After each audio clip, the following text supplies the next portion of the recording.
বৃহস্পতিবার সন্ধ্যায় গুলশান কলোনির অটো স্ট্যান্ডে পরপর গুলি করে তাণ্ডব চালায় দুষ্কৃতীরা। রাত ৩টে নাগাদ আবার কলোনির দিকে আসে একদল দুষ্কৃতী। শুরু হয় বোমাবাজি। কাউন্সিলর সুশান্ত ঘোষের অনুগামীদের বাড়ি লক্ষ্য করে পড়ে বোমা।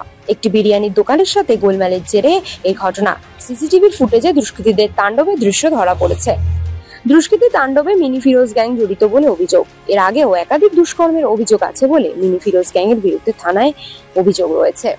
পুলিশ ইতিমধ্যে মিনি ফিরোজের বেশ কয়েকজন সাক্ষীকে গ্রেফতার করেছে বলে জানা গেছে। বৃহস্পতিবার দুষ্কৃতীদের তাণ্ডবের আতঙ্ক কাটিয়ে বর্তমানে স্বাভাবিক গুলশান কলোনি। পরিবহন ব্যবস্থা ও স্বাভাবিক হয়েছে, দোকানপাট খুলছে।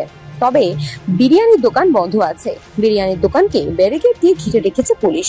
পুলিশ তদন্তে আসতে পারে বলেও জানা যাচ্ছে। গুলশান কলোনির অটো স্ট্যান্ডেও পুলিশ ব্রিগেড রয়েছে। এরই মধ্যে আজ গুলশান কলোনিতে আমাদের পাড়া আমাদের সমাধান কর্মসূচি হবে। এই কর্মসূচির ফলে গুলশান কলোনি কি আবার স্বাভাবিক ছন্দে ফিরবে, নাকি আতঙ্কের জাগিয়ে মজা থাকবে?